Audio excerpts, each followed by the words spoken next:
कि इनका बेटा विदेश पढ़ने के लिए गया है, मामा का। और मामा के एक संदर्भ में मैं आपको बता दूं, मेरा नाम कन्हैया है और कन्हैया ने कंस का वध किया था और कंस भी मामा था। यह संदर्भ मैं इसलिए बता रहा हूं कि हमको सच्चाई आंख खोल करके देखने की जरूरत है। इस प्रदेश में गरीब के लिए महाविद्यालय नहीं बनेगा, गरीब के लिए विश्वविद्यालय नहीं बनेगा, गरीब के लिए छात्रावास नहीं बनेगा। क्यों? क्योंकि जब मुख्यमंत्री का बेटा विदेश पढ़ने के लिए जाएगा तो आदिवासी के लिए महाविद्यालय क्यों बनाएगा? और जब चुनाव आ गया है, 20 साल से सरकार चला रहे हैं, जब चुनाव में 20 महीना बचा है, तब इनको बहन जी लाडली की याद आई है और क्या कह रहे हैं कि हम 2000 रुपया दे देंगे। चचा, आप 2000 रुपया अपने पास रखिए, यह बताइए कि 350 का सिलेंडर 1400 रुपए में क्यों मिल रहा है? 750 रुपया तो रिचार्ज कराने में लगता है। बहनें यहां पे बैठी हुई हैं, 2000 रुपया दे दीजिएगा तो 2 महीना ठीक से 2 मोबाइल रिचार्ज भी नहीं हो पाएगा। ठगते हैं, ठग रहे हैं हमको। आपका खेल हम समझ रहे हैं, आपका खेल हम समझ रहे हैं कि आप हमारे आंख में धूल झोंक करके हमारी संपत्ति, हमारा रिसोर्स हमसे छीन रहे हैं। और जब हम अपने जल जंगल जमीन की बात करते हैं तो ये हमारे ऊपर तरह तरह का आरोप लगाते हैं। कहते हैं जल जंगल जमीन की बात करने वाले लोग अर्बन नक्सल होते हैं। हाय रे गृह मंत्री, बड़ी दया आती है आप पे। 2 बार की सरकार है इनकी, 20 साल से मध्य प्रदेश में सरकार चला रहे हैं। और मेरे पिताजी मुख्यमंत्री नहीं थे, ना प्रधानमंत्री थे। मैं एक साधारण परिवार का लड़का हूं, लेकिन मेरे पास महात्मा गांधी की तरह, बिरसा मुंडा की तरह, शहीद आजम भगत सिंह की तरह, डॉक्टर बाबा साहब भीमराव अंबेडकर की तरह सच की ताकत है। इस बात को याद रखिएगा। अरे पूरी ताकत लगा लीजिए, आप हमारी सच्चाई को नहीं बदल सकते हैं। हम सच के लिए लड़ रहे हैं, हम अपने लोकतांत्रिक अधिकार के लिए लड़ रहे हैं। और लोकतंत्र का क्या मतलब होता है? लोकतंत्र का मतलब यह होता है कि जैसे मुख्यमंत्री के बेटा का वोट एक होता है, उसी तरह से आदिवासी के बच्चा का भी वोट एक होता है। अगर मुख्यमंत्री के पास पैसा है, वो अपने बच्चे को विदेश भेज सकता है, तो हम भी इस देश में टैक्स देते हैं। हमारे बच्चों के लिए भी अच्छी शिक्षा की व्यवस्था होना चाहिए, अच्छा अस्पताल होना चाहिए, अच्छी सड़कें होनी चाहिए, महिलाओं की सुरक्षा होनी चाहिए। यह हमारा हक है। और जब हम अपना हक मांगते हैं तो हमारी बात को गुमराह करने की कोशिश करते हैं, लेकिन हम गुमराह होने वाले नहीं हैं। इनका खेल हम समझते हैं। हम आपके टैक्स के पैसे से, आपके टैक्स के पैसे से हमने पीएचडी की है, हमने आपका नमक खाया है। और हम नमक हराम नहीं हैं, हम नमक हलाल हैं। और हम आपके साथ यह नमक का वादा करते हैं क्योंकि हम महात्मा गांधी की पार्टी से हैं। और महात्मा गांधी ने नमक का आंदोलन कराया था और अंग्रेजों को धूल चटाया था। इस बात को हम इनको याद दिलाना चाहते हैं। अगर हम इस देश को अंग्रेजों से मुक्ति दिला सकते हैं तो अंग्रेजों की चापलूसी करने वालों से भी मुक्ति दिला सकते हैं। हमारे स्कूलों को बंद करके, हमारे छात्रावासों को बंद करके, तरह तरह का भर्ती घोटाला करके, घोटाला खत्म ही नहीं हो रहा है।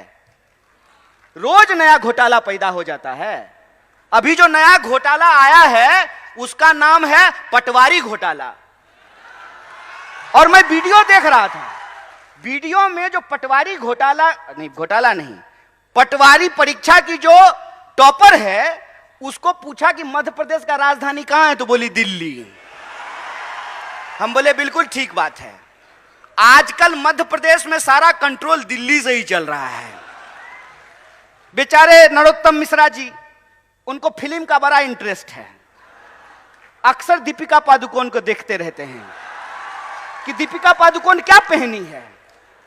अरे राज्य चला लो यार, गृह मंत्री हो, तुम्हारे राज्य में सबसे ज्यादा महिलाओं के खिलाफ अत्याचार हो रहे हैं, सबसे ज्यादा आदिवासियों के खिलाफ अत्याचार हो रहे हैं।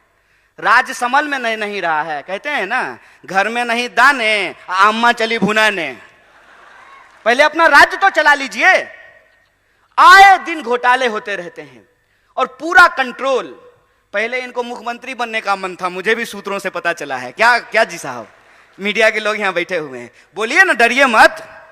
अरे लोकतंत्र है, सबको बोलने का हक है।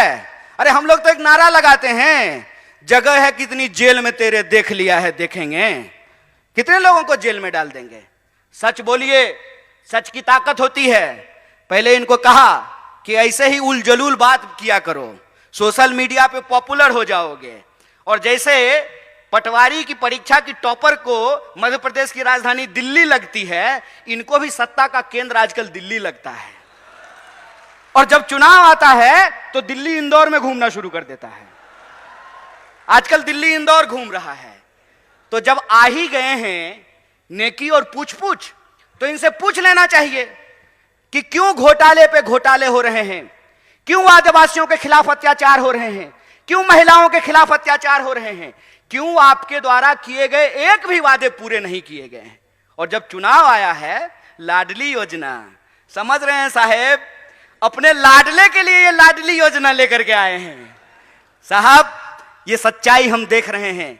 इस सच्चाई को मैं अपने आदिवासी भाई बंधुओं से कहना चाहता हूं, अपनी बहनों से कहना चाहता हूं कि ये मौका है कि जो 20 साल से आपने अत्याचार झेला है, उस अत्याचार का आपको बदला लेना है और उनको एहसास कराना है कि राजा का बेटा राजा नहीं होगा। यह लोकतंत्र की ताकत है। और लोकतंत्र की ताकत यह है कि सब लोगों को चुनाव लड़ना पड़ता है। कमलनाथ जी भी चुनाव लड़ते हैं, दिग्विजय सिंह जी भी चुनाव लड़ते हैं, और नरोत्तम मिश्रा को भी लड़ना पड़ता है। एक उदाहरण आप मुझे सोच करके बताइए। और यहां पे चूंकि कांग्रेस के वरिष्ठ नेता मौजूद हैं और हमारे आदिवासी भाई बंधु हैं, इसलिए कहना जरूरी है कि श्रीमती गांधी को 2 बेटे, संजय गांधी और राजीव गांधी, दोनों कांग्रेस में थे। बाद में संजय गांधी जी की पत्नी बीजेपी में चली गई, चुनाव लड़ी, चुनाव जीती। राजीव गांधी जी की पत्नी भी चुनाव लड़ी, चुनाव जीती। तो बीजेपी में लोकतंत्र कैसे है और कांग्रेस में राजतंत्र कैसे है? वहां जो बहुत चुनाव जीती तो वो लोकतंत्र है, और श्रीमती गांधी के यहां जो बहुत चुनाव जीते तो यह राजतंत्र है। हाय रे बेईमान, बेशर्मी देखे हो, बेशर्मी। अरे वे कांग्रेस पार्टी ही है जिस पार्टी ने इस देश में जमहूरियत को स्थापित किया है। और यह जमहूरियत की ताकत है कि राहुल गांधी जब अमेठी से चुनाव जीतते हैं तो इनके नजर में वो राजतंत्र है, और वो मैडम जो है, सास जो कभी बहू थी, है ना, वो जब अमेठी से चुनाव लड़ी है तो लोकतंत्र है। हाय रे चोरी। मैं तो यही कहता हूं कि अगर इस देश में पंडित जवाहरलाल नेहरू नहीं होते ना, तो नरेंद्र मोदी भी देश के प्रधानमंत्री नहीं हो पाते। अगर इस देश में गांधी नहीं होते, इस देश में अगर भगत सिंह नहीं होते, इस देश में अगर बिरसा मुंडा नहीं होते, इस देश में अगर डॉक्टर बाबा साहब भीमराव अंबेडकर नहीं होते, तो एक आंगनबाड़ी का बेटा खड़ा होकर के 2-2 मुख्यमंत्री के सामने भाषण नहीं दे रहा होता।